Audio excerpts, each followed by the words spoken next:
అందరికీ నమస్కారం. ఓం శ్రీ గురుభ్యో నమః. శ్రీమాత్రే నమః. శ్రీ వారాహి దేవియే నమః. అందరూ ఎంతోగానో ఎదురు చూస్తున్న వారాహి నవరాత్రులు వస్తున్నాయి. ఈ 2021 సంవత్సరంలో వారాహి నవరాత్రులు ఆషాఢ మాసంలో ప్రారంభమవుతాయి. 2026లో ఇవి సుమారుగా జూలై మధ్యలో ప్రారంభమవుతాయి. వారాహి అమ్మవారు సప్తమాతృకలలో ఒకరు. ఆమెను శక్తి, ధైర్యం, శత్రు నివారణ, ఐశ్వర్యం మరియు రక్షణకు అతిదేవతగా భావిస్తారు. 2026 సంవత్సరంలో వారాహి నవరాత్రులు అంటే ఆషాఢ గుప్త నవరాత్రులు ఈ తేదీలలో వస్తాయి. ఆషాఢ నవరాత్రులు ప్రారంభం 15 జూలై 2026 అంటే బుధవారం రోజున ప్రారంభమవుతాయి.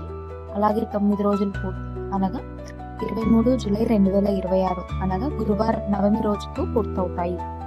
ఈ 9 రోజులలో భక్తులు సాధారణంగా ప్రతిరోజు వారాహి అమ్మవారికి పూజ చేస్తారు. వారాహి అష్టోత్తర శతనామావళి, వారాహి కవచం, వారాహి సహస్రనామం పారాయణం చేస్తారు. ఎరుపు లేదా పసుపు రంగు పూలతో అలంకరణ చేస్తారు. రాత్రి సమయంలో అనగా వారాహి ఉపాసన సంప్రదాయం ప్రకారం పూజ చేయడాన్ని విశేషంగా భావిస్తారు. వారాహి నవరాత్రుల సందర్భంగా నిత్య పూజకు కావలసిన సామాగ్రి ఒకసారి చూద్దాం. మొదటగా ముఖ్యంగా కావాల్సింది వారాహి అమ్మవారి చిత్రం లేదా విగ్రహం పెట్టుకోవాలంటే కొన్ని నియమాలు ఉంటాయి కాబట్టి అమ్మవారి చిత్రం అయితే బెటర్. అమ్మవారి చిత్రం లేదా ఫోటో దొరకని వారు ఏదైనా గూగుల్లో సెర్చ్ చేసి ఫోటోని ప్రింట్ తీసుకొని అయినా పూజించవచ్చు.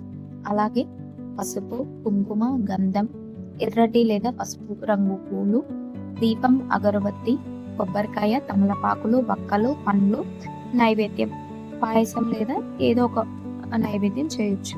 కలశం ఇంటి తరంలో పెట్టే అవకాశం ఉన్న వాళ్ళు కలశం పెట్టుకోవచ్చు, లేదంటే ఫోటోని పూజించుకోవచ్చు. ఇప్పుడు పూజా విధానం గురించి తెలుసుకుందాం. నవరాత్రి మొదటి రోజు ముందుగా ఇంటిని శుభ్రం చేసి స్నానం చేయాలి. పూజా స్థలాన్ని అలంకరించి దీపం వెలిగించాలి. గణపతి ప్రార్థనతో పూజ ప్రారంభించండి. కలశ స్థాపన ఒకవేళ ఇంటి వంశపారంపర్యంగా ఉంటే స్థాపన చేసి సంకల్పం చెప్పండి. వారాహి అమ్మవారికి పసుపు, కుంకుమ, పుష్పాలు సమర్పించండి. వారాహి అష్టోత్తర శతనామావళి లేదా వారాహి గాయత్రి మంత్రం జపించండి. నైవేద్యం సమర్పించి హారతి ఇవ్వండి.